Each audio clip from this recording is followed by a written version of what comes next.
Ano ba mahirap sa pinapagawa ko? Patatamaan mo lang ng tirador mong pako ang mga lata. Bakit hindi mo magawa? Kasi po, may sugat na po ang mga kamay ko kahihila po nitong goma. Wala akong pakialam.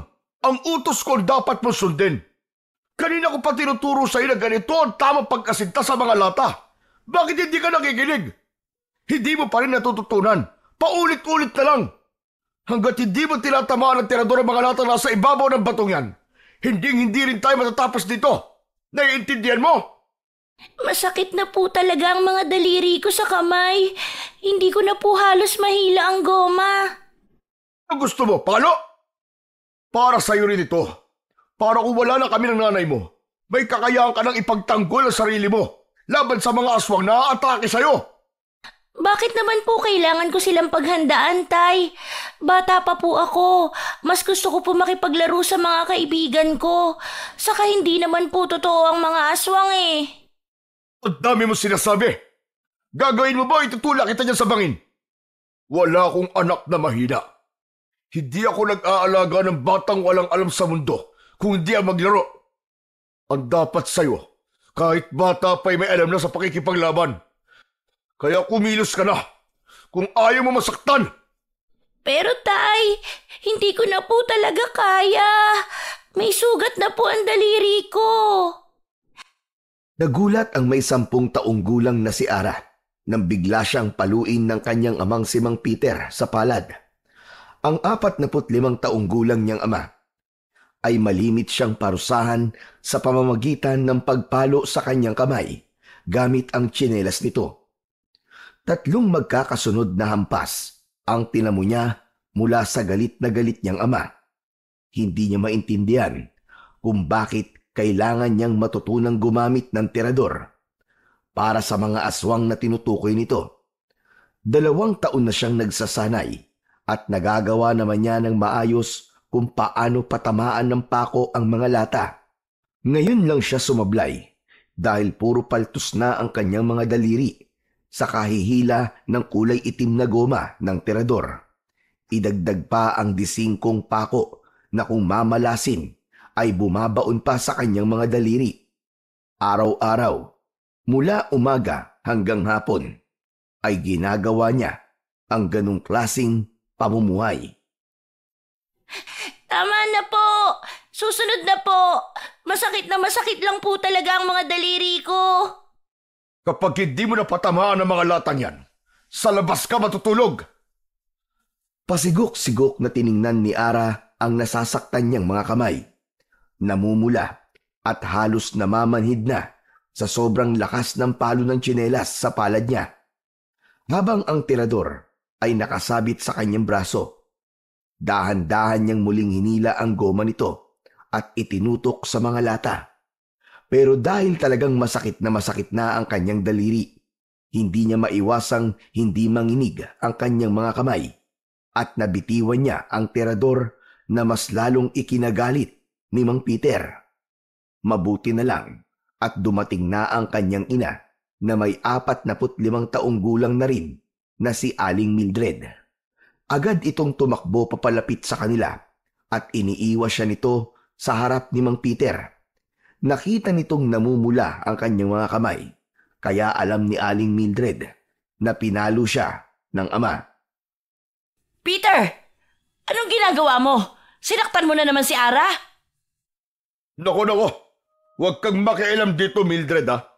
Tinuturuan ko na ng leksyon ng batang to. Masyado na naa-addict sa paglalaro eh. Pati ang pagtuturo ko sa kanya sa paggamit ng tirador ay binabaliwala na niya. Nay! Bakit hindi ako makikialam may sinasaktan mo ang anak ko? Leksyon, hindi nga naranasan ni Ara ang maglaro, tapos ganito pang gagawin mo sa kanya? Para hindi niya lang nagawa ang gusto mo, papaluin mo ang kamay ng anak natin? Anong klase kang ama? Umahimik ka! Masakit na po na yan daliri ko sa kamay. Pinipilit po ako ni tatay na patamaan ng mga lata. Narinig mo na? Tumigil ka na sa pagtuturo sa anak mo. Huwag mong kalimutang babae si Ara, hindi lalaki. Isang bata na mas kailangan ng tamang gabay ng magulang. Kailan mo pa siya tuturuan? kapag inatake na tayo ng mga amalanghig. Huwag mo rin kalimutan na karamihan sa pinapatay ng mga aswang ay ang mga batang kasing edad niya. Huwag mo rin kalilimutan na anak ko si Ara. Hindi ako makakapayag na saktan mo siya. Ipagpapalit mo ang pesteng pagsasanay mo sa anak natin? Ang hirap sa'yo. Palagi mong kinakampihan ang anak mo, kaya lumalaki ang ulo eh. Para sa kanya lahat ng ginagawa ko. Para pagdating ng araw, hindi siya matulad sa mga lolo at lola niya na pinatay ng mga halimaw na yon. Kasi walang kakayahang ipagtanggol ang mga sarili. Hinayaan ko lang sila mamatay sa harap ko dahil wala akong alam sa pakikipaglaban. Pero bata pa siya at karapatan niyang mabuhay bilang bata. Ngayon lang ako nakakita ng amang itutulak ang anak sa karahasan. Ituro mo sa kanya ng maayos. Huwag mo ipagpilitan na magagawa niya agad ang gusto mo. Yan! Ganyan! Ako na naman ang masama. Ang gusto ko, matuto ang anak mo. Mahirap pang intindihin yon. Ikaw ang mahirap umintindi. Palaging ang gusto mo ang nasusunod. Hindi ka ba nag-aalala kay Ara? Dumudugo na ang mga daliri niya sa kamay pero baliwala lang sa'yo. Ang hirap sa'yo, puro aswang ang lumalabas sa bibig mo. Huwag mo ipamulat sa anak natin na kailangan niyang maging manunugis ng mga aswang. Huwag mo ipasa sa kanya ang bagay na hindi mo nagawa dati. Kasi duwag ka! Nakakasakit ka na! Baka gusto mong tamaan! Sige, subukan mong ilapat ang nakataas mong palad sa pisngi ko at iiwan talaga kita. Isasama ko ang anak natin. Nahalata ni Ara ang tinitimping galit ng kanyang ama habang matalim itong nakatingin sa kanyang inang nasa likuran niya at nakahawak ang mga kamay sa balikat niya. Nauwi sa matinding pagtatalo, ang dapat sana ay pagtatanggol sa kanya ni Aling Mildred. Dala ng matinding galit ay kinuha ni Mang Peter ang hawak niyang tirador at dinala sa pag-alis. Ni hindi ito umimik nang tumalikod sa kanila. Saka lang siya humarap sa kanyang ina. Malungkot ang mga mata nito nang lumuhod ito sa harap niya at kinausap siya habang hinahaplos-haplos ang kanyang buhok. Ayos lang anak. Pasensya ka na kung nag-away kami ng tatay mo sa harap mo. Si tatay po, umalis siya. Bakit po ba kailangan kong matutong gumamit ng tirador? Palagi po kasi niya sinasabing para sa mga aswang na mananakit sa akin. Hindi ko po talaga maintindihan. Namatay kasi ang mga magulang niya sa harap niya, anak. Masakit yun. Lalo pa at wala man lang siyang nagawa para ipagtanggol ang kanyang mga magulang laban sa isang angka ng mga aswang. Kaya simula noon, naging matatakutin na siya. Palaging balisa at hanggang ikaw ay tinuruan na niya kung paanong lumaban. Pinag-aralan niyang mabuti ang tamang paggamit ng tirador. Ikaw na sana ang bahalang umintindi sa kanya, anak. Ganun po pala ang nangyari kay tatay. Kawawa naman po pala siya. Kaya ko naman pong patamaan ng mga lata kanina Nasugatan lang po talaga ang mga daliri ko. Kanina pa po kasi kaming umaga nag-iensayo. Kakausapin ko po si tatay para mawala po ang galit niya sa akin. Palipasin mo muna ang init ng ulo niya, ha? Tara na sa loob ng bahay para magamot ko ang mga sugat mo sa mga kamay. Dalhin mo ang mga naiwang pako para bukas may magagamit ka ulit. Opo, Nay. Dinampot ni Ara ang mga pakong may balahibo ng manok sa dulo at maayos na inilagay sa kanyang bag na yari sa hinabing uway. Hinawakan ni Aling Mildred ang kanyang kamay at masiglang pumasok na sa loob ng kanilang bahay. Pagdating nila sa sala ay wala roon ang kanyang ama, kaya't nagpalinga-linga siya sa paligid para magbakasakaling makita si Mang Peter, pero nabigo siyang mahanap ito. Talagang umalis ito nang walang paalam. Hayaan mo na, babalik din yun kapag nawala na ang galit niya. Nag-aalala po kasi ako baka hindi na ako kausapin ni tatay. Hindi ka nun matitiis. Baka nagpapalipas lang na sama ng loob o di kaya inaayos lang ang kanyang kalesa. Bukas kasi darating ang amo natin para magbakasyon sa mansyong binabantayan ng iyong ama. Sino po? Ang may-ari ng mansyon na madalas linisan ng iyong ama. Ang sabi, darating daw yung mag-asawa kasama ang anak na lalaking si Raul. Ewan ko kung totoong magbabakasyon lang. Baka may balak na yatang ipagbili ang kanilang lupain kasama ang pinagtitirikan ng bahay natin. Kaya po siguro mainit ang ulo ni tatay dahil malapit na po tayong mapaalis dito. Sana hindi naman. Isang buong angkan silang uuwi eh. Baka dun pupunta ang tatay mo, sakay ng kanyang kalesa. Sana po talaga hindi tayo paalisin dito. Paano naman po tayong umaasa sa pagtatanim ng tubo? Sana po tayo titira kapag ipinagbili po nila ito? Hindi maiwasan ni Ara ang hindi malungkot kapag naiisip niyang mawawalan ng trabaho ang kanyang ama. Pati tirahan ay mawawala din. Isang malalim na buntong hininga ang pinakawalan ni Aling Mildred bago kinuha sa kanya ang bag at sinabit sa likod ng kanilang pinto. Pagkatapos ay pumasok ang kanyang ina sa silid nito at pagbalik ay may dala ng maliit na basket. May lamang mga gamot sa sugat para gamutin ang kanyang daliri. Pagkalipas lang ng ilang minutong paglalagay ng gamot, ay pumasok na rin si Aling Mildred sa kwarto nito. Naiwan si Ara na matyagang naghihintay sa pagdating ng kanyang ama. Pero lumipas na ang 2 oras at kalat na ang dilim sa labas, ay hindi pa rin dumarating si Mang Peter. Nagsimula na ang kanyang pag-aalala para sa kanyang ama. Lalo pa at ngayon lang nangyaring umalis ito nang walang paalam. Gusto niyang pagsisihan ang kanyang ginawa na sana ay pinilit na lang niyang sinunod ang utos nito nang hindi na sana sumama ang loob ng kanyang ama sa kanya. Akma na sanang tatayo si Ara nang biglang dumating si Mang Peter. Mabilis itong pumasok at isinara ang pinto. Humahangos ito, pawisan at namumutla. May mga sugat din ito sa katawan na lalong nagbigay ng takot kay Ara. Ara, tawagin mo nanay mo. Aalis tayo sa bahay na to, bilisan nyo! Opo! Nay! Nay, si tatay po nandito! Oh, bakit at nagsisisigaw ka, Ara? Saan ang mga bala ng tirador? Bilisan nyo! Kailangan natin makaalis dito! Bakit ba? Saka ko na ipapaliwanag. Ara, kunin mo ang mga bala, bilisan mo! Ramdam na ramdam ni Ara ang takot sa boses ng kanyang ama. Kaya nagmamadali siyang lumapit sa may pintong pinagsasabitan ng mga pako. Nang makuha niya yon, ay nagsimulang kumalat ang mabahong amoy ng simoy ng hangin galing sa labas ng nakabukas na bintana. Tay, napakabaho po ng hangin, parang amoy nabubulok na laman ng tao. Nandito na sila. Nasundan ako. Sa kusina! Sa pintuan ng kusina! Doon tayo nadaan! Hahakbang na sana si Ara para sumunod sa kanyang ama nang biglang may humawak sa manggas ng suot niyang kulay puting bestida. Nagulat siya sa naaagnas na kamay na nakadakot sa kanyang damit. Ganon din ang paglabas ng dilaw na uod sa mga nabubulok nitong laman. Walang kasing baho na parang masusuka siya sa tindi ng amoy nun. Halos manlaki ang mga mata ni Ara. Ganon din ang kanyang bibig nang makita ang pagsilip ng nilalang na may naaagnas din na muka. Mapula ang mga mata habang nakangisi.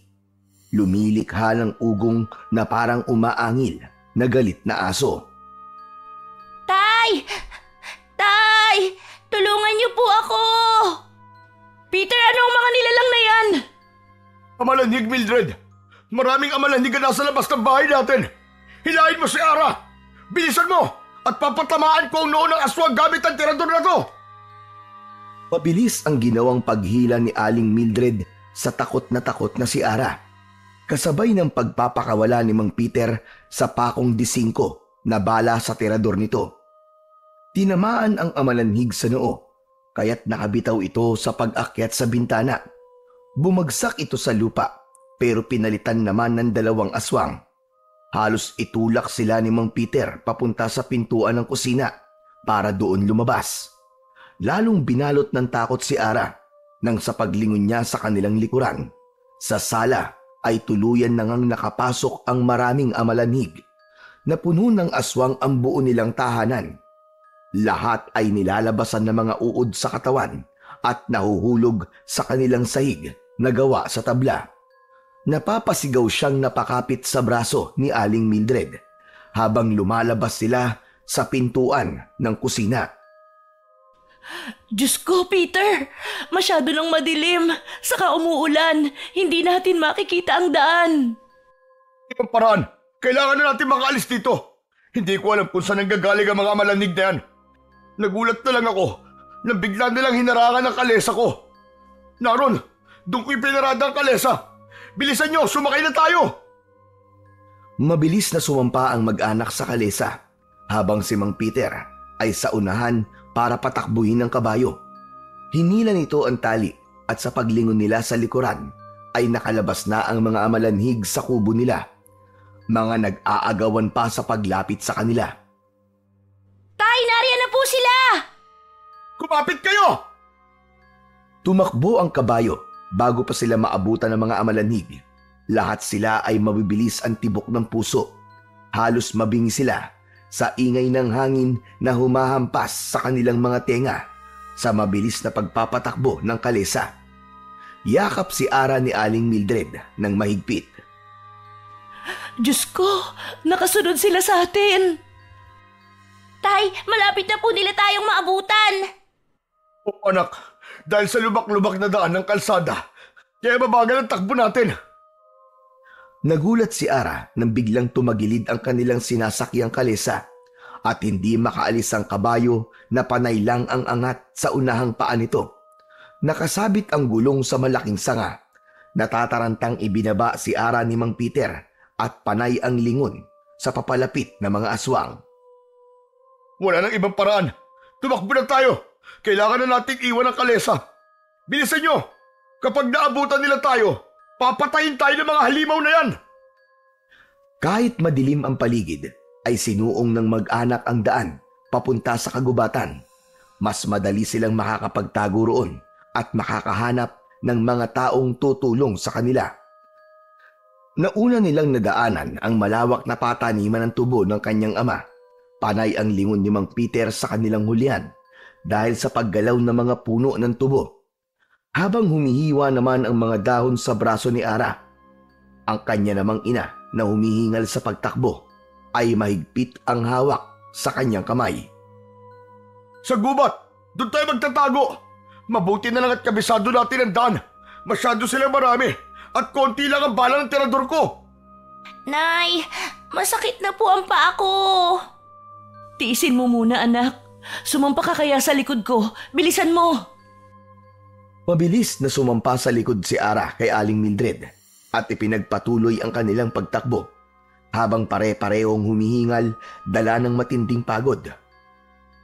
Ang kanya namang ama ay panay ang pagpapakawala ng pako sa ere papunta sa mga amalanhig na patuloy na humahabol sa kanila. Parang hindi napapagod na hindi tumitigil ang mga ito sa pagtakbo. Hanggang naabutan si Mang Peter ng nakangising aswang. Tinalunan ng amalanhig ang tiyan ng kanyang ama at natuluan ng malapot na laway sa mukha nito.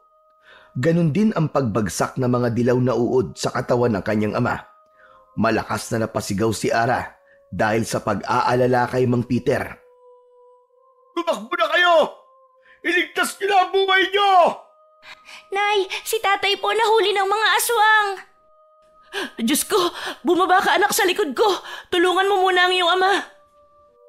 Mabilis na bumitaw si Ara sa pagkakayakap sa leeg ng kanyang ina para sana tulungan ang kanyang ama. Pero kitang-kita niya kung paanong hinila ng mga halimaw ang paa ni Mang Peter at dinala sa madilim na bahagi ng tubuhan. Tay! Nanay, si tatay po kinuha nila. Diyos ko, ang asawa ko!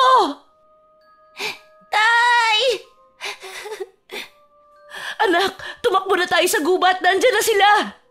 Paano po si tatay? Makakaligtas ang iyong ama. Alam ko makakagawa siya ng paraan. Bilis anak, papalapit na sila sa kinaroroonan natin.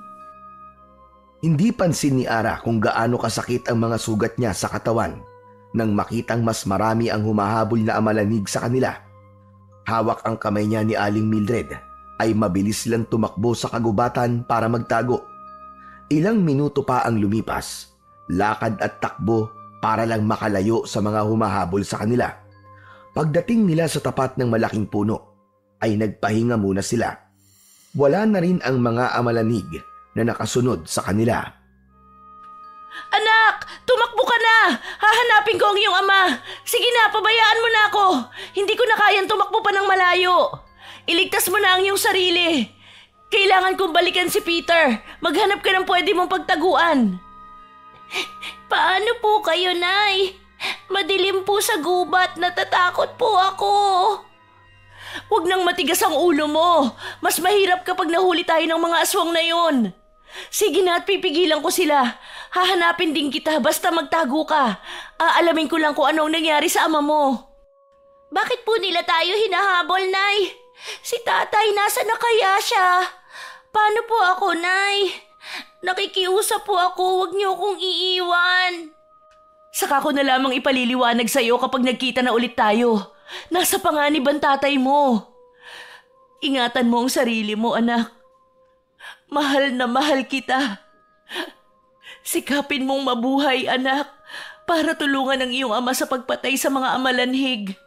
Dahil kung hindi, gagamitin nila ang katawan mo para pagpasahan ng pagiging aswang, saka kanila papatayin at gagawing amalanhig.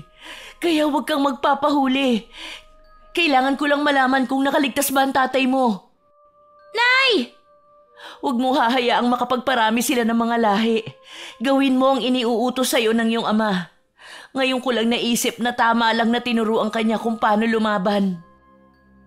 Umiiyak na umiiling-iling si Ara habang nakatingin sa naluluhang mga mata ni Aling Mildred. Hindi niya binibitiwan ang kamay ng kanyang ina, pero pilit nitong tinatanggal ang pagkakakapit sa braso nito habang itinutulak siya sa kanyang balikat para patakasin sa mga aswang na humahabol sa kanila. Madilim ang paligid at umuulan ng malakas ng gabing yon. Tanging ang liwanag lang na nagmumula sa pabugso-bugsong kidlat sa kalangitan ang nakikita niyang liwanag para sa kanilang kinaroroonan. Idagdag pa ang nakakagulat na malakas na dagundong ng kulog para lalo siyang manginig sa takot. Ang kanyang suot na bestida ay nagkapunit-punit na ang laylayan dahil sa pagsabit nito sa mga kahoy sa kanilang dinaanan. Nanginginig na rin ang katawan ni Ara dahil basa at nilalamig na rin ang kanyang katawan. Idagdag pa ang malakas na pag-ihip ng hangin na kahit ang kanyang tuhod at kalamnan ay nangangatal na rin sa labis na takot. Nay, tara na po. Hindi ko po kayo iiwan dito. Kung mamamatay po kayo, sasama na rin po ako. Si tatay, alam ko pong hahanapin niya tayo. Hindi niya gugustuhin magkahiwa-hiwalay tayo. Kaya tara na po, magtago tayo. Hihintayin po natin dito si tatay. Pero kailangan ng tulong ng tatay mo. Mas makakatulong po tayo sa kanya kung hindi ka na po babalik doon.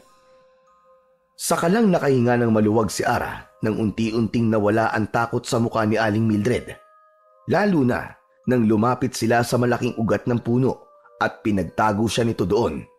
Habang nilalagyan ng mga tuyong sanga at dahon ang kahoy, ay malungkot itong nagpapaalam sa kanya.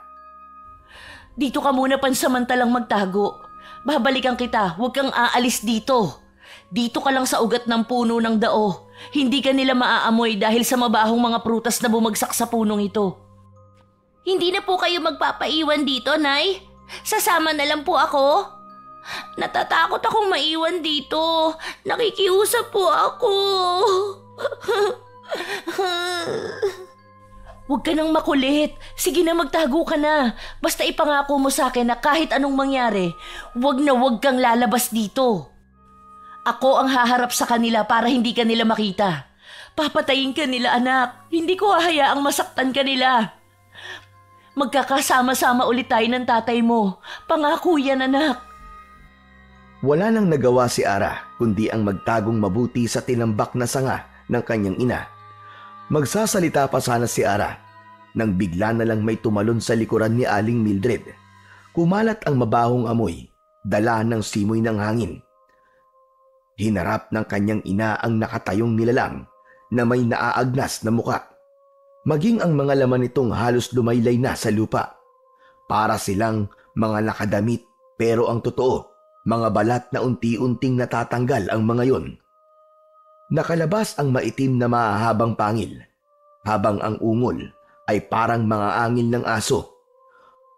Patagong hinaharangan ni Aling Mildred ang pinagtataguan ng anak.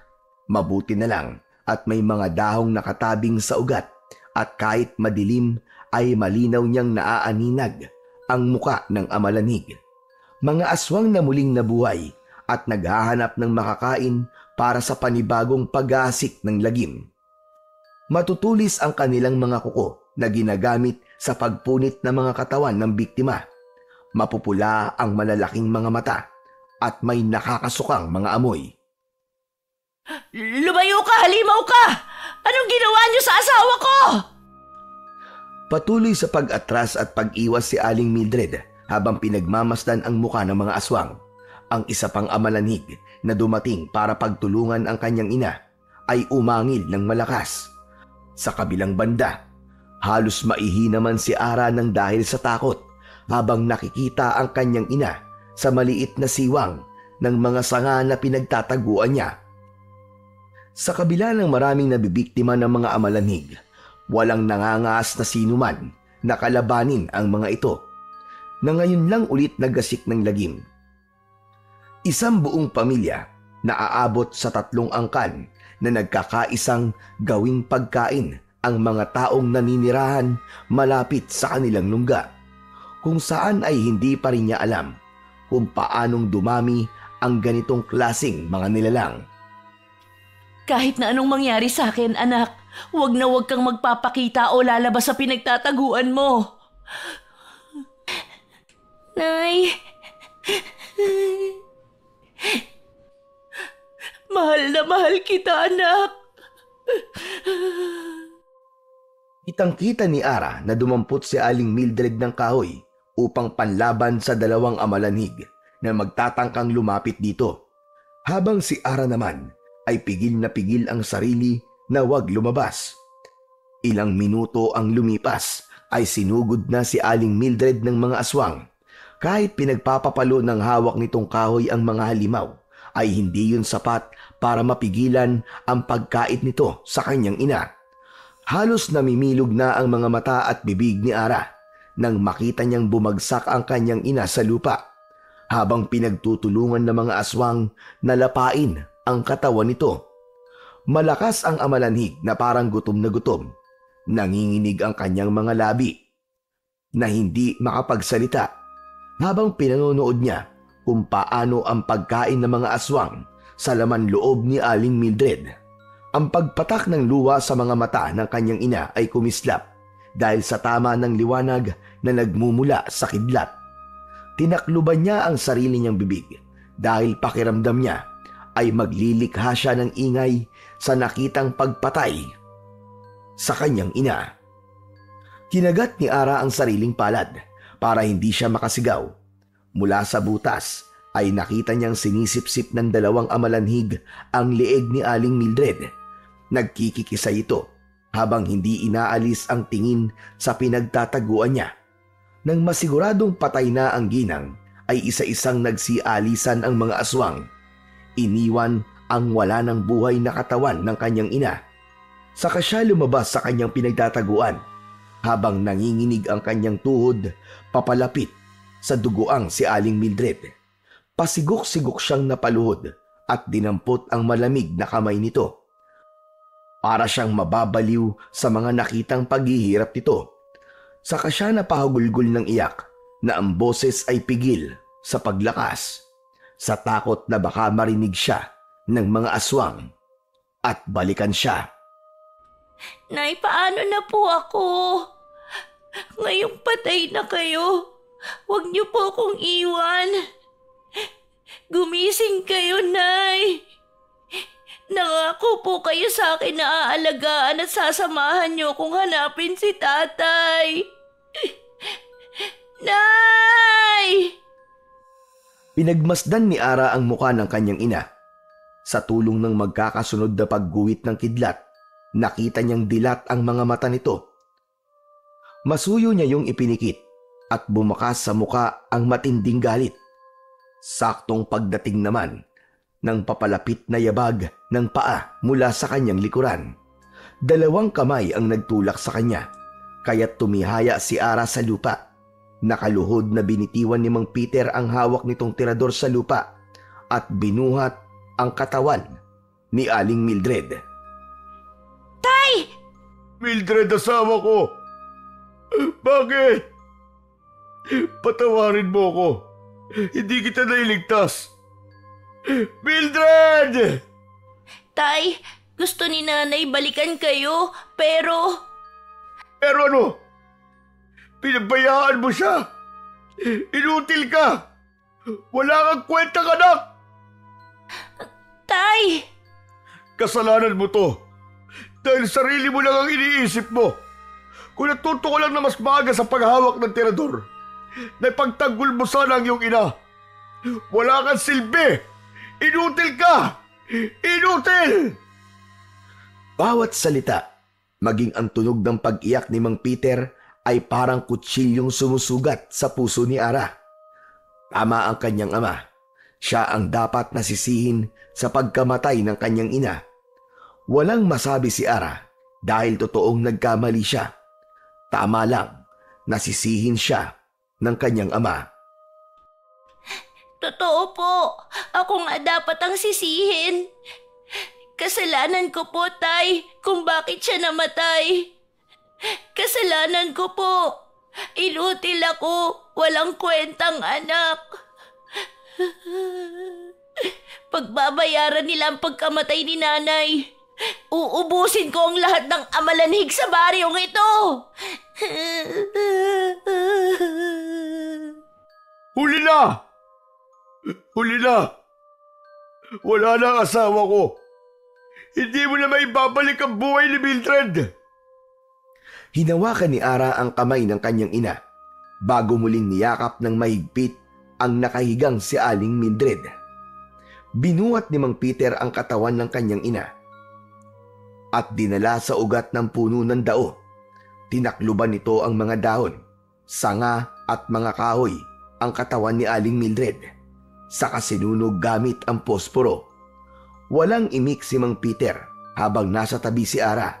Tahimik silang nagpaalam sa katawan ng kanyang ina at ipinagpatuloy ang paglalakad palayo sa lugar na yon. Nakasunod lang si Ara sa kanyang ama na panay ang iyak sa daan. Hindi niya na alam kung saan sila pupunta o kung saan sila dadalhin ng kanilang mga paa. Basta ang alam lang ni Ara ay kailangan na nilang makalayo sa lugar na yon. Lakad takbo ang ginawa niya para mahabol ang ama. Tumitigil lang siya kapag iinom ng tubig hanggang sa sumapit sila sa pinakagitnang kakahuyan. Inilingan-lingan nila ang kanilang paningin sa paligid. Halos wala silang makita sa daan para pansamantalang masilungan. Dala ng matinding pagod sa mahabang oras na pagtakbo, nakaramdam si Ara ng antok.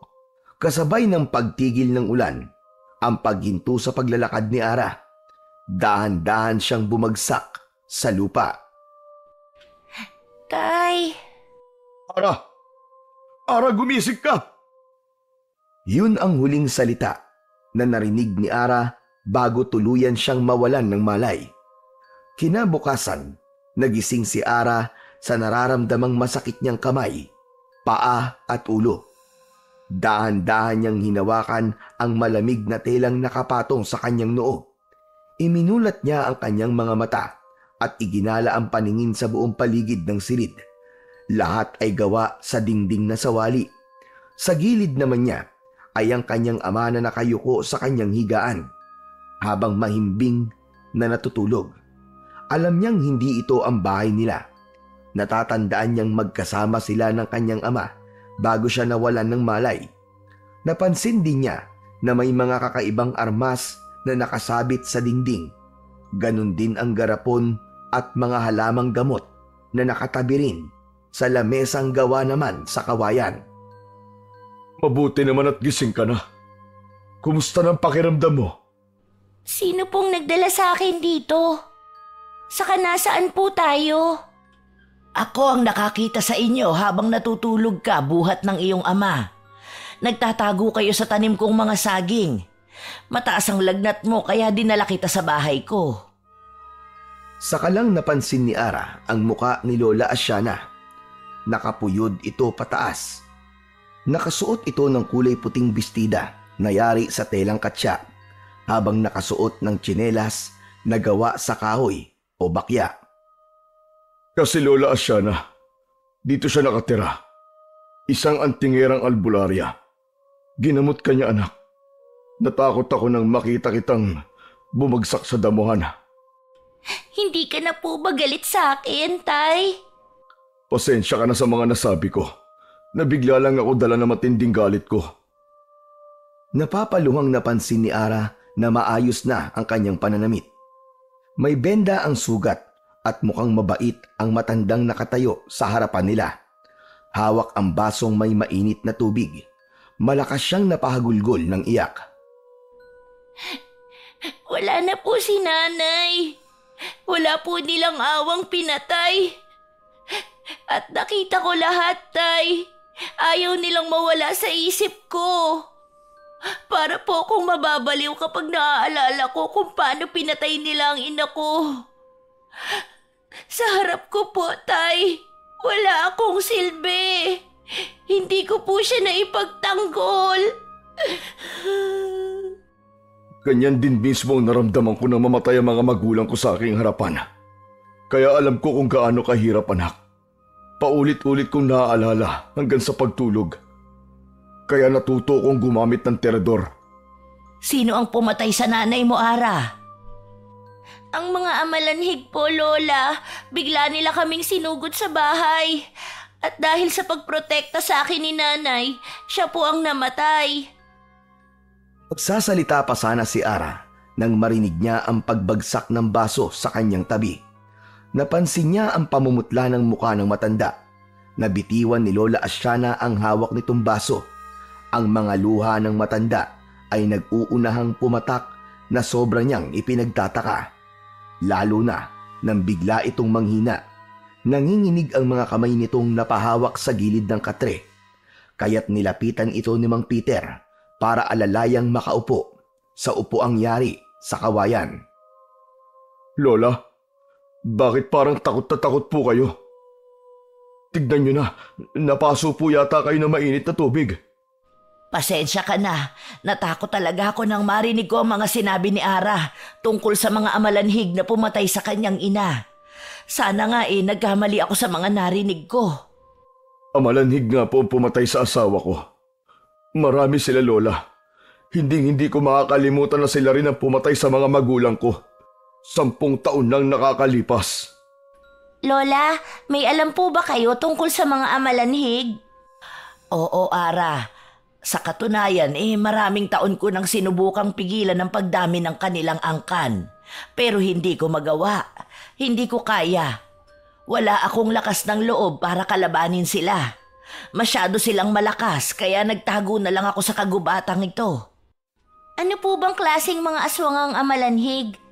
May paraan po ba kung paano sila mapapatay? Oo, kapag hawak mo ang mutyang may 2 gabay. Ang amalanhig ay mga aswang na namatay at muling nabuhay. Sila ang mga nilalang na mahirap patayin kasi dati na silang patay. Sa papaanong paraan sila nagiging aswang? At kung paano sila matatalo? Kapag napainom sila ng itim na likido, mula yon sa katas ng patay, gagawin na muna siyang aswang, saka papatayin sa pamamagitan ng pagkain din sa kanilang mga laman loob ng taong nag-aalaga sa kanila. Sa ganung paraan, muling mabubuhay ang aswang at kikilalaning hari o pinuno ang aswang na kumain ng kanilang laman loob. Sa madaling salita, may nag-aalaga sa kanilang isang taong may alam sa itim na anito. Kaya po pala walang kasing baho ang singaw ng kanilang mga katawan dahil nabubulok na ang kanilang mga laman. Paano naman po ang mutya, yung tungkol po sa 2 gabay? Ang totoo, hawak ko ang mutyang may 2 gabay. Sandali at kukunin ko sa lumang baol. Pati ang mga langis na may orasyon ko. Malaki ang maitutulong nila laban sa mga amalanhig. Saglit na nawala sa kanilang paningin si Lola Asyana at pagbalik nito ay may hawak na itong maliit na baul. Inilapag ng matanda ang hawak nito sa ibabaw ng lamesa. Sa tabi ng kanyang katre, saka binuksan. Kinuha nito sa loob ang isang uri ng singsing na may bato sa gitna. Nagulat si Ara sa sukat ng singsing na tamang-tama lang sa kanyang daliri. Bakit parang pambata ang singsing, Lola? Dahil bata lang talaga ang dapat na sumuot nito para kilalanin ng dalawang gabay. Ang gabay ng hangin at apoy. Sa tingin ko nahanap ko na ang batang magmamana ng singsing na ito. Sandali. Pero bata pa po ang anak ko. Kung ito naman po ang makakatulong sa amin para kalabanin ng mga amalanhig, ay gagawin ko po. Salamat, Ara! Matagal na panahon na akong naghihintay sa batang may malakas ang loob na lalaban sa kanila. Umiyak muna ng malalim si Lola Asyana bago malungkot na tumingin kay Mang Peter, habang si Ara naman ay naghihintay sa susunod na sasabihin ng matanda. Ang mga anak ko ay pinatay ng mga aswang na yun, pati ang aking asawa. Unang kita ko pa lang sa batang ito, alam kong karapat-dapat siya sa mutya. Ano po ang nangyari sa pamilya niyo, Lola? Kasalanan ko ang lahat, Ara. Itama mo ang pagkakamaling nagawa ko. Yan lang ang magagawa kong tulong para sa inyo. Ang ipagkaloob sa iyo ang mutya.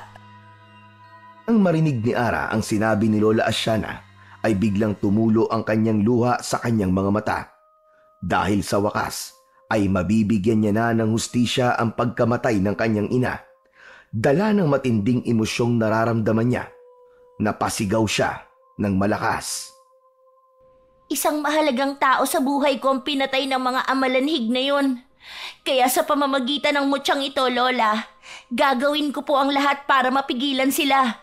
Bago pa may mapatay ulit ang mga amalanhig, pipigilan ko sila. Tinanggap ni Ara ang iniaabot na singsing ni Lola Asyana kahit halata sa mukha ni Mang Peter ang pag-aalala. Isinuot ni Ara ang singsing sa kanyang hintuturong daliri bago tumingin sa mukha ni Mang Peter na hindi mapakali sa kinauupuan. Maya-maya pa ay muling nagsalita si Lola Asyana habang iniaabot nito sa kanyang ama ang langis at itak na malapad ang dulo. Para saan po ito, Lola? Ang langis na ito ang gagamitin ninyong pangpatak sa inyong mga armas. Nakita kong may mga disingkong pako sa loob ng bag mong yari sa uway. Bala yun ng tirador, hindi ba? Samahan mo si Ara sa pakikipaglaban. Hindi niya kakayaning mag-isa. Sa iyo ang aking kampilan. Lagyan mo ng langis ang talim. Kaya pala, nang mahuli ako ng mga amalanhig at nakita nilang tumatakas si Ara, hindi nila ako pinatay. Madali ko sila natalo dahil sa anak ko sila nakatingin. Kaya nga mas dapat ninyong ingatan ang mutya dahil nasa panganib si Ara. Pagkatapos ko malaman na bumalik na ang mga amalanhig, may dahilan na ako para singilin sila sa pagkamatay ng aking mga magulang. Kailangan ng matinding paghahanda at pagbubuhay sa bisa ng mutya. Bago kayo sumabak sa laban, mahalagang matutunan ninyo kung paano talunin ang mga amalanhig. Kaya ko po ba silang labanan, Lola? Marunong na po akong gumamit ng armas ko. Matagal na po kaming nagsasanay ni Tatay. Kaya masasabi ko pong handa na po ako. Pero kung mas kailangan pa pong madagdagan ng kakayahan ko, nakahanda po ako, lalo na sa orasyon. Tayong dalawa anak ang haharap sa mga aswang na yun. Bibigyan natin ng hustisya ang pagkamatay ng iyong ina at ng aking mga magulang. Tandaan ninyong hindi madaling matalo ang mga amalanhig. Madalas may makikita kayong tao na hindi ninyo magagawang saktan. Susubukin kayo ng katatagan ninyo sa kung paano nyo sila haharapin.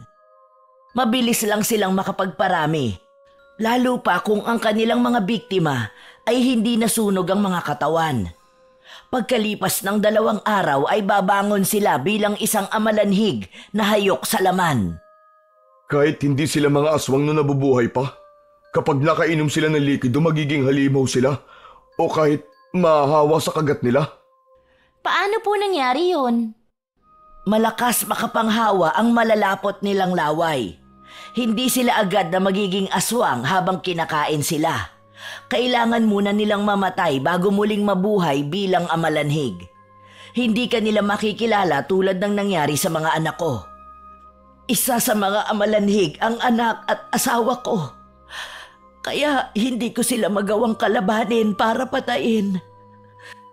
Awa ang naramdaman ni Ara habang pinagmamasdan niya ang matandang nakayuko. Si Mang Peter naman ay malungkot na hinawakan ang talim ng itak at nag-aalalang napasulyap sa suot na singsing ni Ara na may 2 gabay. Babanggit ka lang, Ara, ng mahalagang orasyon para palabasin ang mga gabay. Wag na wag kayong papatalo sa makikita nyo kung ayaw nyong pati kayo ay matulad sa kanila. Sambitin mo ng malakas ang orasyong debeno 3 beses kapag nasa harap kayo ng mga aswang. Lalabas ang 2 gabay para tulungan ka at ikaw lang ang may kakayahang makakita sa kanila. Matagal bago hindi nakapagsalita si Ara habang nakatingin sa suot niyang singsing. Napatingin sa kanya ang matanda. Niyakap siya nito ng mahigpit.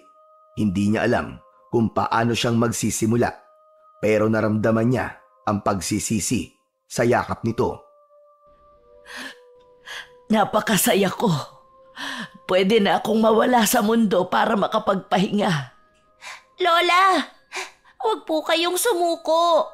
Habang nabubuhay po tayo, may pag-asa. Tuluyan na ngang napaiyak si Ara sa bisig ni Lola Asiana, hanggang pati si Mang Peter ay lumapit na rin sa kanila at nagkayakapan ang 3 ng mahigpit. Ilang araw ang lumipas ay nagsimula na sina Ara at Mang Peter sa pagsasanay gamit ang kanilang mga armas. Ang tirador kay Ara na mas humusay sa pag-asinta sa mga lata na ginagamit nitong target. Ang kampila naman na dating sandata ng matanda ang napunta kay Mang Peter. Gulat na gulat ang lalaki nang makita ang husay ni Ara sa paggamit ng tirador. Hindi nito akalain na magagawa niyang patamaan ang lahat ng lata kahit inihahagis pa ito sa ere. Nakita ni Ara ang masayang mukha ng kanyang ama habang pinanonood siya nito.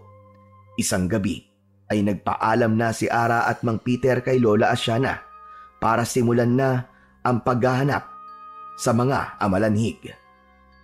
Mag-iingat kayo sa pupuntahan ninyo.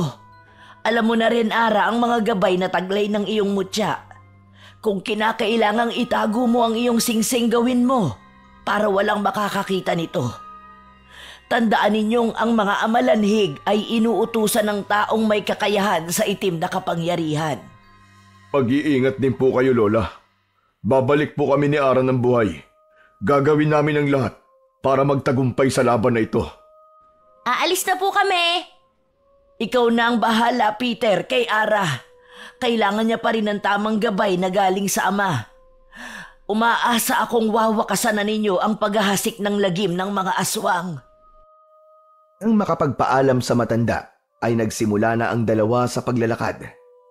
Inayos ni Ara ang sakbit na bag, habang ang tirador ay nakasabit sa kanyang leeg. Ganon din ang kanyang suot na singsing na binalutan niya ng tela sa kanyang daliri. Ang suot naman niyang bestida na gawa sa katsa, itinali niya sa kanyang bewang. Tinahi pa yun ni Lola Asiana para sa kanya. Habang naglalakad sa makipot na daan, papunta sa kagubatan, ay umusal ng orasyon si Ara at lumabas ang bolang apoy na nagbibigay liwanag sa kanilang dinaraanan. Kaya lang ang liwanag na yon ay siya lang ang nakakakita.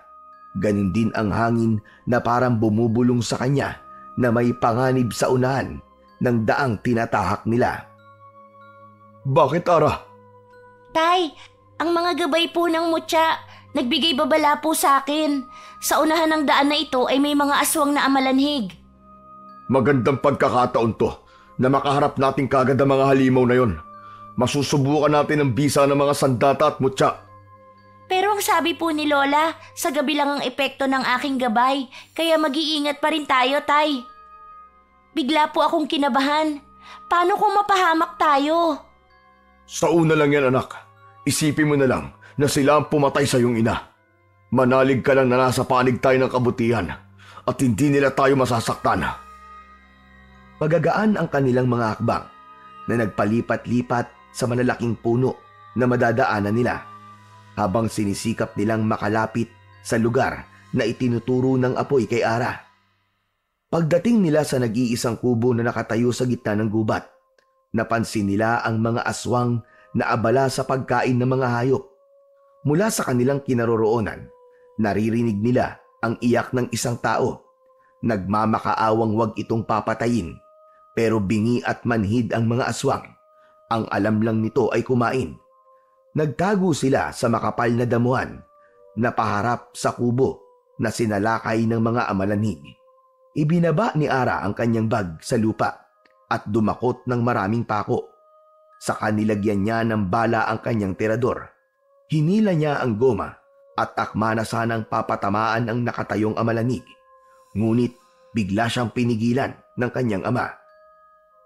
Huwag muna, Ara. Huwag muna. Marami silang magkakasama. Delikado. Baka maraming sibilyan na madamay. Tay, nakalimutan niyo po bang wala na sa tamang pag-iisip ang mga amalanhig? Saka marami na po silang napatay at ang nag-iisang lalaking yon ang huli. Papatayin na nila ang mga tao kahit magmakaawa pa sila dahil wala na silang pakiramdam. Magsasalita pa sana si Ara pero nagulat siya nang makita ang dalawang amalanhig na walang awang kinakain ang mga laman loob ng unang mga napatay na biktima. Habang ang isang buhay ay nakaluhod at pinanonood ang ginagawa sa pamilya nito. Dinig na dinig ni Ara ang sigaw ng lalaking nakaluhod. Bigla na lang pinagtulungang sakmalin ng mga aswang ang leeg nito. Mabilis na inubos ang lamang loob ng biktima. Hindi na nagdalawang isip pa si Ara. Pinuntirya niya ang mga amalanhig at tinamaan ito sa tiyan. Nagulat ang iba pang mga kasama nito kaya't napatingin sa gawin nila. Ang mga kasamahan nito ay naunang tumakbo papalapit sa kanilang kinaroroonan. 2 beses pa siyang nagpakawala ng pako sa ere. Tumama yon sa noo ng aswang na umunang sumugod sa kanila. Bumagsak sa lupa ang mga aswang habang nagkikikisay. Mula sa kanyang kinaroroonan, kitang-kita ni Ara ang pagtapat ng bolang apoy sa tapat ng nakahigang mga amalanhig. Para itong unti-unting sinusunog na mas lalong nagwala dahil sa nararamdamang matinding sakit. Ayos, Tay! Mahusay ang mga gabay! Nagawa ko po! Napatay ko sila! Nasa pagitan ng kanilang mga mata ang kahinaan nila, anak. Magaling ang ginawa mo. Hindi ko pa po alam kung ano po ang kakayahan ng isang gabay hangin. Tay, nandyan na sila. Marami ang mga bagong dating na aswang. Lagot na po. Nakita nila ang ginawa ko. Matapang na hinarap ni Mang Peter ang mga papalapit na 3 amalanhig at gulat na gulat din ito sa bisa ng hawak nitong kampilan. Hindi pa nasiyahan si Mang Peter sa pagpapatumba sa mga aswang. Pinagputol-putol nito ang kamay, paa at ulo para hindi na muling mabuhay. Pero dahil sa langis na ipinahid nito sa tilim bago sila umalis, matagumpay na natalo nila ang mga aswang. Pero biglang may mga sumulpot na mga amalanhig na nanggaling sa kabilang daan at mabilis na tumakbo sa kanilang kinaroroonan. Sinadya nilang magpahabol papunta sa gitnang kagubatan, saka huminto sa pagtakbo at humarap sa mga kalaban. Matapang nilang hinintay ang pagdating ng mga aswang. Nang makaharap nila ito, ay nakita ni Ara ang matapang na anyo ng mga amalanhig. Tumutulo ang mga kulay itim at malapot na laway. Napakabaho ng kanilang paligid, kaya alam nilang napapalibutan na sila ng mga amalanhig. Mapupula ang mga mata na maririnig ang malalakas na pag-angin ng mga yon. Iwinasiwas ni Mang Peter ang itak sa ere, habang si Ara naman ay nagpakawala ng pako at pinatamaan ang mga malalapit sa kanila. Muli siyang nagbala ng pako sa kanyang tirador at inasinta ang mga aswang. Kanya-kanya ang bagsak sa lupa habang nagkikisay. Saktong napadaan ang isang matangkad na lalaki sa mga amalanhig at hinawakan ito ng mga aswang. Ulong! Tulungan niyo ako! Raul, Tay, kilala niyo sila? tulungan natin siya. Amo ko siya, bilisan mo! Ara, patamaan mo ang aswang sa noo! Nilapitan nila ang kinaroroonan ng lalaki habang nakikipagpambuno ito sa mga amalanig. Inatake ni Ara at Mang Peter ang mga aswang gamit ang pako at kampilan. At direkta nila yung isinasaksak sa mga noo ng kalaban na nakayuko habang pilit na kinakagat si Raul. Naging maagap ang kanilang pagkilos sa tulong ng gabay na apoy ni Ara. Natumba ang mga amalanhig sa lupa habang nagkikikisay.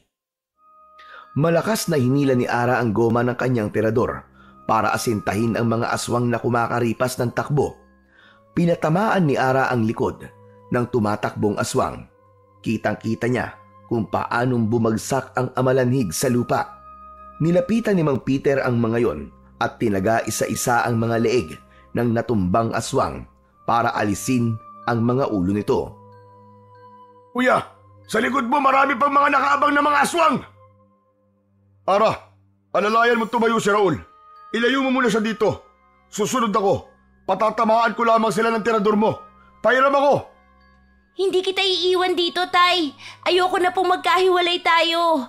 Tara na po, pabayaan na muna natin sila. Sa bahay ko, doon tayo magtatago. Salamat sa mga tulong niyo, kuya.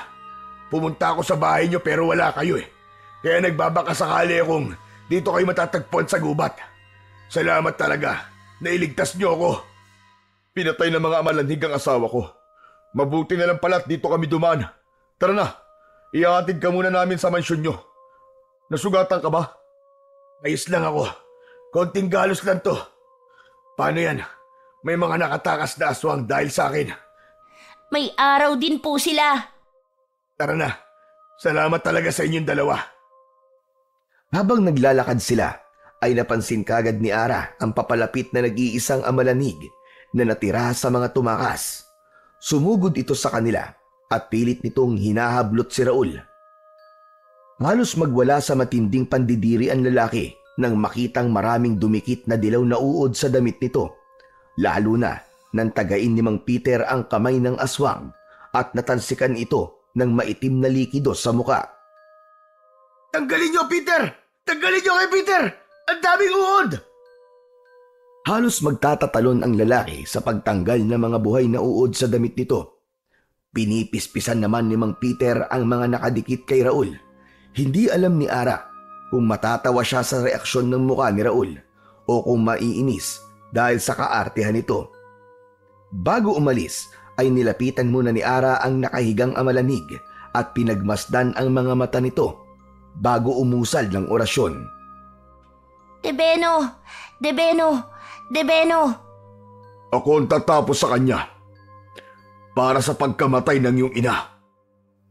Pinagtulungan nilang patayin ang umaangil na amalanig, pero si Raul, para itong nakakita ng mabangis na hayop at tatakbo na sana papalayo. Pero naunahan ito ng tingin ni Ara, kaya napalunok na lamang ito ng laway at pinanood silang dalawa mag-ama kung paano nilang pinagpira-piraso ang katawan ng aswang. Kaya naman sinamantala ni Ara ang pagkakataon.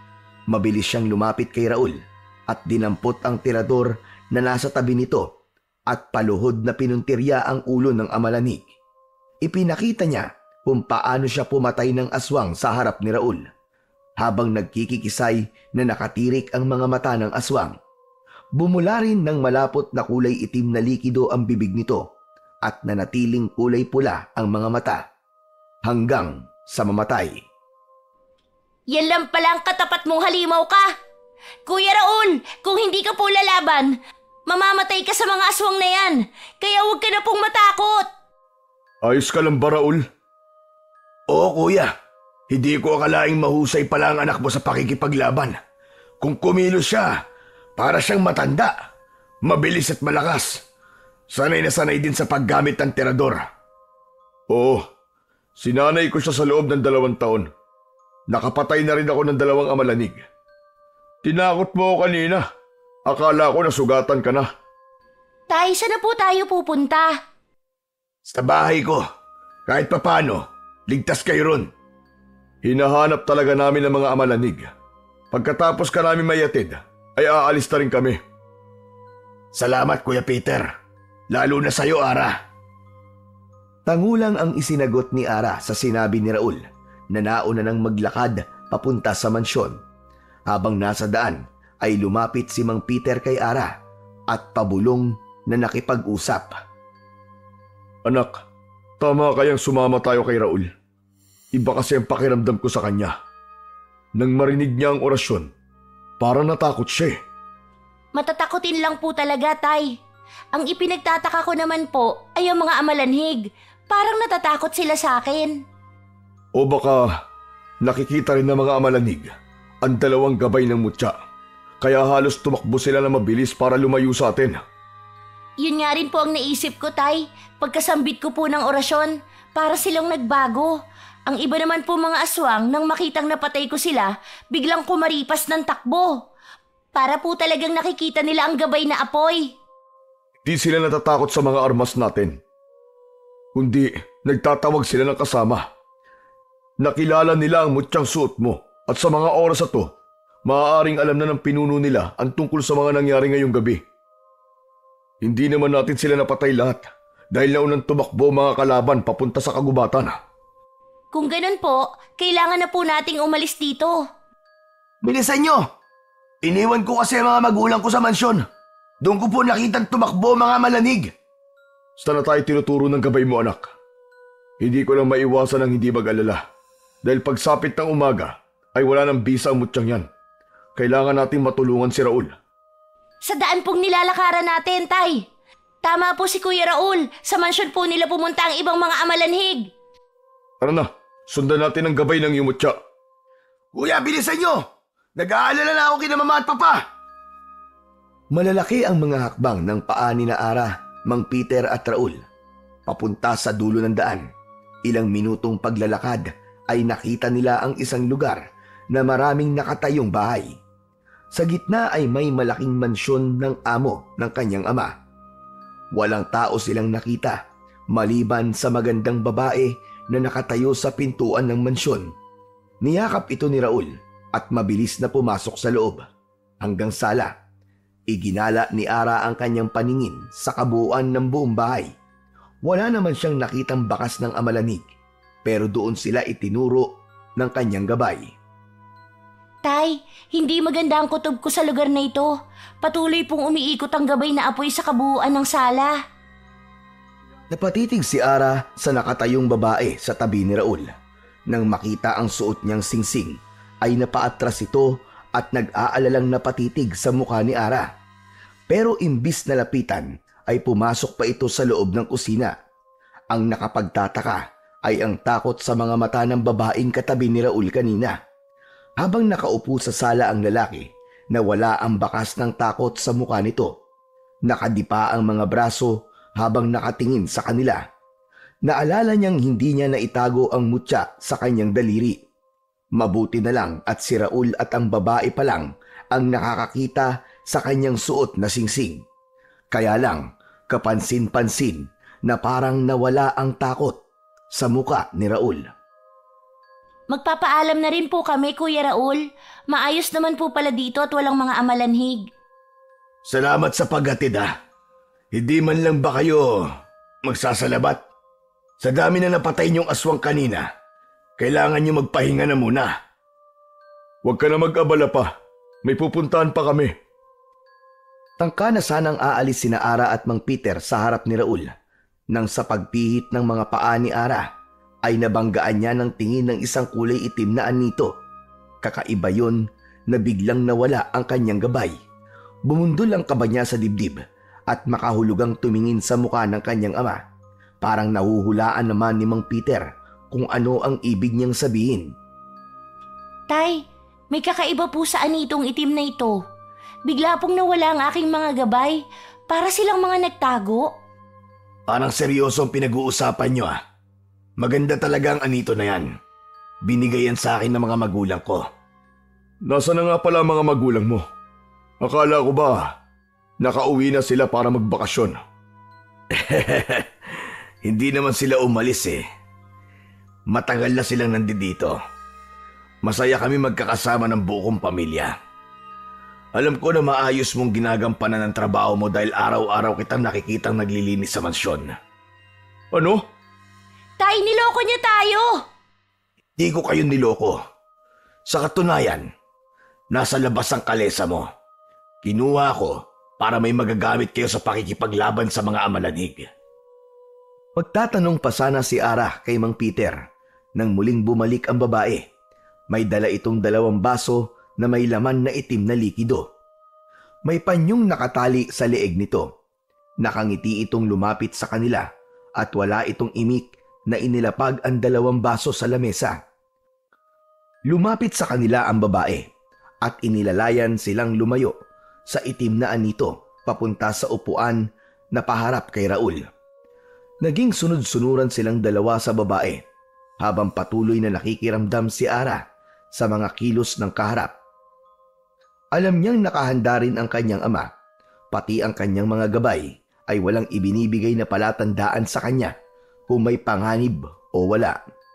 Nakita ni Ara ang itsura ng kulay ng itim na likido sa baso. Malapot na umaalingasaw ang mabahong amoy. Mukhang natatakot kayo. Sige na, inimin na ninyo ang salabat. Hindi salabat ang nasa baso. Huwag ka na magpanggap. Magpanggap na ano? Hindi ba kayo nahihiya sa asawa ko? Siya ang may gawa niyan. Kuya Raul, salamat na lang po sa salabat. Aalis na po kami. Sandali, kuya. Isang inom lang. Huwag din namang ipahiya ang asawa ko sa harap ko. Tumatanaw kasi ako ng utang na loob.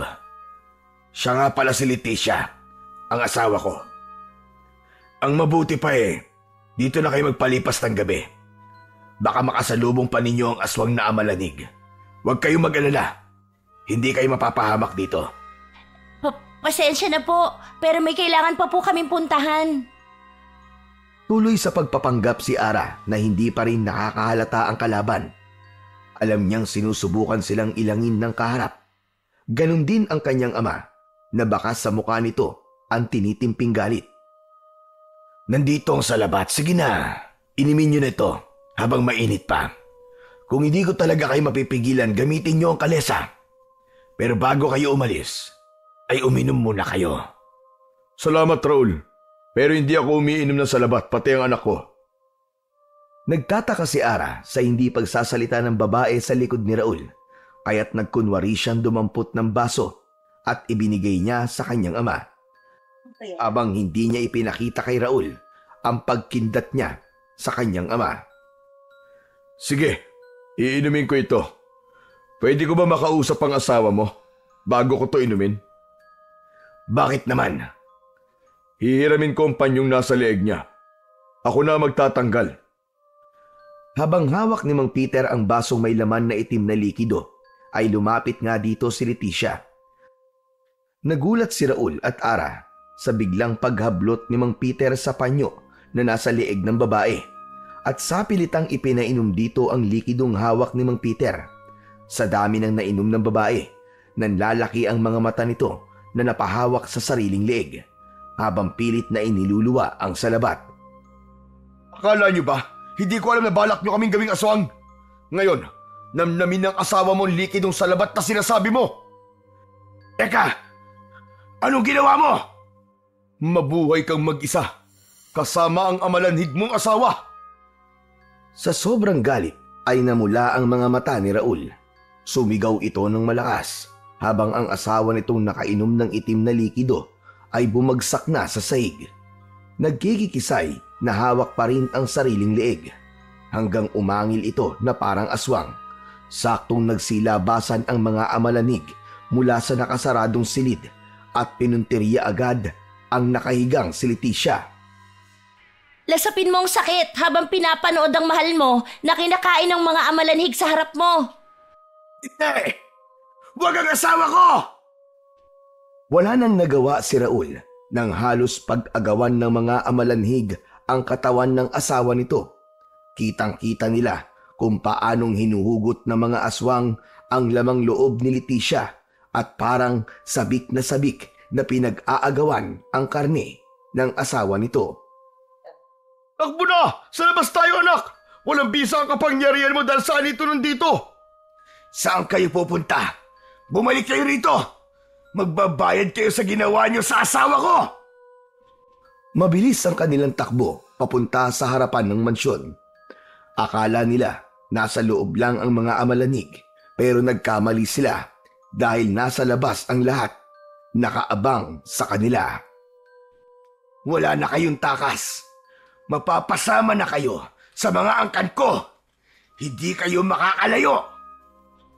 Inilinga ni Ara ang mga mata sa paligid.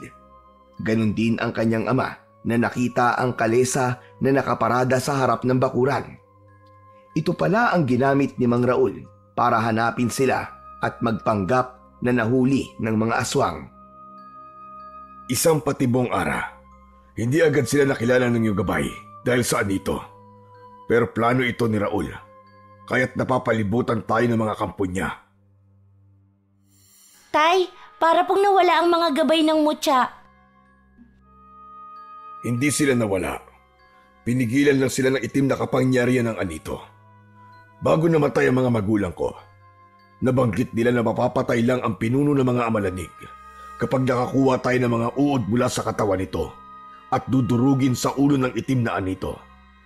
Mararamdaman din ng pinuno ang sakit, pero kailangan pa rin natin ng tulong ng mutya. Akma na sanang susugod ang mga amalanig nang sinubukan ni Ara na usalin ang orasyon. Debeno! Debeno! Debeno! Humangin ng malakas, halos tangayin ng hangin ang mga aswang at napipigilan ang pagsugod ng mga amalanig papalapit sa kanila.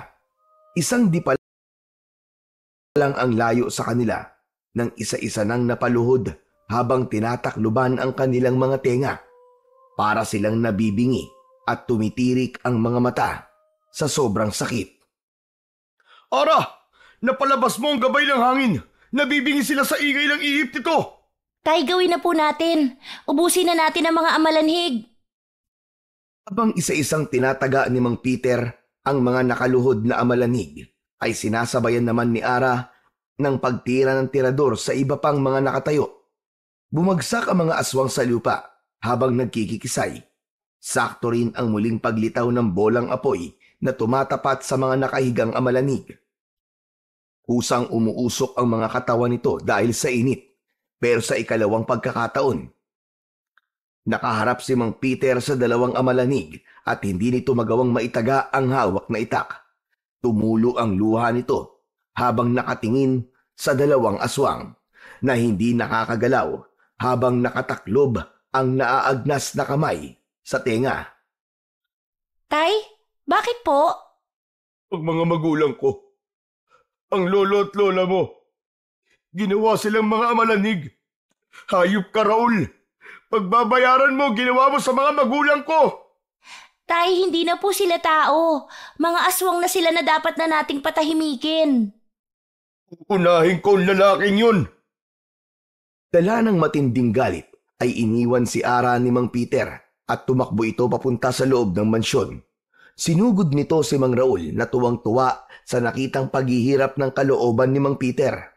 Binalingan ni Ara ang nakatayong amalanig.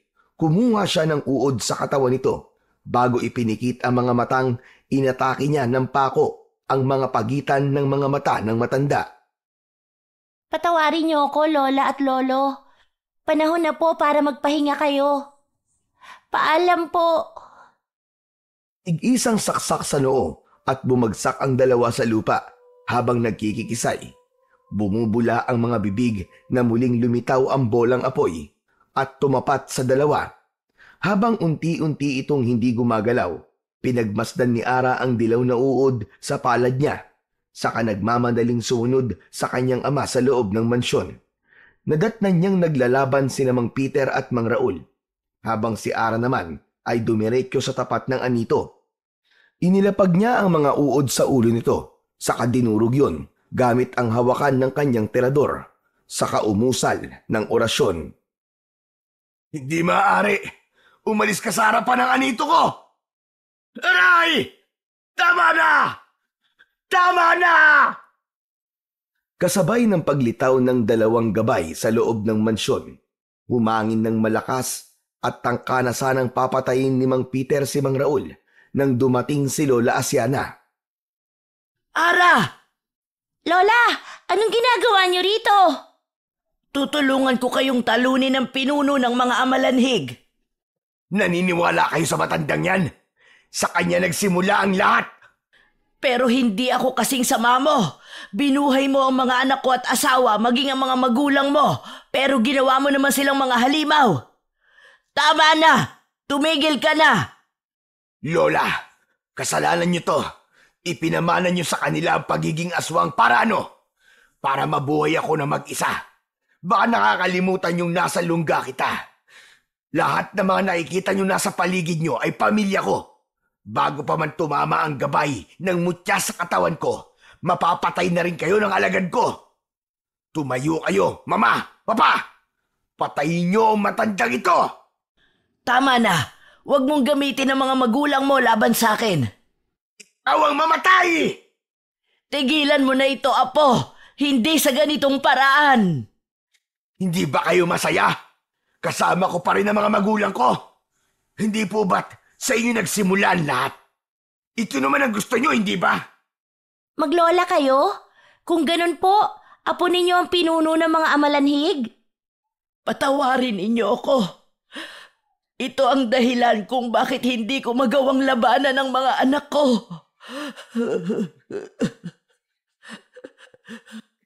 Inihanda ni Ara ang terador at itinutok niya kay Raul. Unti-unting nagbago ang itsura nito. Isang mabangis na halimaw.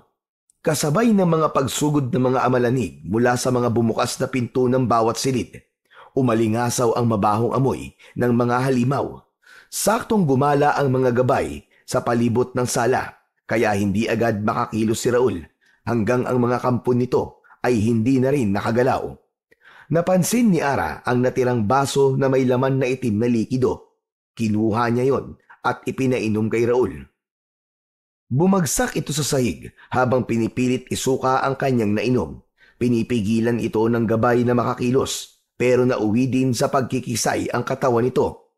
Lahat ng mga amalanhig na sumugod sa kanila, maging ang mga magulang nito, ay kinain ang lamang loob ni Raul. Nakapikit si Lola Asiana habang umiiyak ng malakas. Sumama na po kayo sa amin! Dito na lamang ako. Isarado ninyo ang pinto. Ngayong wala na ang apo ko. Gusto ko na ring mamatay kasama ang aking pamilya. Hindi mo sila pamilya. Kami na ang bago mong pamilya. Tara na po. Bago pa nila mapansin tayo. Nasa labas ang kalesa. Papaulanan sila ng pako ni Ara para matapos na ang kanilang pambibiktima. At si Raul, hindi na siya mabubuhay dahil kontra sa kanya ang sariling laway ng mga kampon niya. Umalingasaw ang mabahong amoy. At sa isang iglap ay nakatayo na ang mga amalanig. Kaya't inalalayan nila ang matanda papunta sa labas ng mansyon. Agad na pinakawalan ni Ara ang tirador at si Mang Peter naman ay sinalubong nito ang mga halimaw gamit ang kampilan. Hinarap nito ang mga sumusugod sa kanilang kinaroroonan. Sa pagkawala sa ere ng mga pako ni Ara, sinalubong ito ng pagtalon ng mga aswang na alagad ni Raul. Kaya nagawa nilang makatakbo bago sila maabutan ng mga aswang. Pero nadapa si Ara at nabitiwan niya ang tirador. Sakto rin ang pagdagan sa kanya ng mga amalanig sa katawan niya. Mabilis na umusal ng isang dasal si Ara. Tebeno! Tebeno! Tebeno! Lumiwanag ang singsing na tanging si Ara lang ang nakakakita. Nasilaw ang mga aswang at napataklob ng mga mata. Ganon din ang pagkabingi sa malakas na hangin na tumatama sa tenga nila. Mabilis na tumayo si Ara at inasinta isa-isa ang mga ulo ng mga amalanig. Ganon din ang kanyang ama na patuloy sa pagtaga sa mga aswang. Isa-isang bumubulagta sa lupa ang mga kalaban at nagkikikisay na nakatirik ang mga mata. Walang natira sa mga aswang. Iginala ni Ara ang kanyang paningin sa buong bakuran. Nagkalat ang mga katawan ng amalanig at sinabayan ng pagpatak ng ulan. Tapos na. Naubos natin anak ang mga aswang. Nagtagumpay tayo sa tulong ng 2 gabay ng mutya. At sa pangatlong gabay natin, tatay, ang Diyos, hindi po niya tayo pinabayaan. Iniligtas niya tayo. At matatahimik na rin ang kalooban ko. Masayang masaya si Ara sa tagumpay na kanilang nakamit at nilapitan nila ang kalesa na naghihintay sa kanila sa labas ng bakuran. Pagkasampa nila at maalalayan si Lola Asyana sa pag-akyat, ay hinikit ni Mang Peter ang tali ng kabayo. Kumapit po kayo, Lola! Ha! Ha! Mabilis na tumakbo ang kabayo paalis sa tapat ng mansyon. Kasabay ng pagsilip ng araw sa kanilang dinadaanan ang paglayo nila sa lugar na may nakakasulasok na amoy. Ano natutunan mo sa mga nangyari, Ara? Ang aral po na hindi porket bata pa, wala nang kakayahan. Hindi na magsasanay para lumaban. Hindi po dapat magpapadala sa takot at panatiliin ang kabutihan sa puso. Na laging may puwang ang pagtatama sa mga nagawang pagkakamali, kahit mga kadugo mo pa ang kalaban. Mas mapapabuti po sila kung ilalagay natin sila sa landas ng kabutihan. Patawarin ang mga sarili bago po magtiwala sa iba, kagaya ng ginawa ninyo, Lola, sa pagbibigay ng tulong niyo po sa amin. Pabalik na tayo anak sa dati nating bahay, kasama si Lola Asyana. Masiglang pinatakbo ni Mang Peter ang kabayo habang nakangiti sina Ara at Lola Asyana. Malaya nilang tinanaw ang malawak na pataniman ng tubo na nag-iwan sa kanila ng isang alaalang hindi kailanman makakalimutan.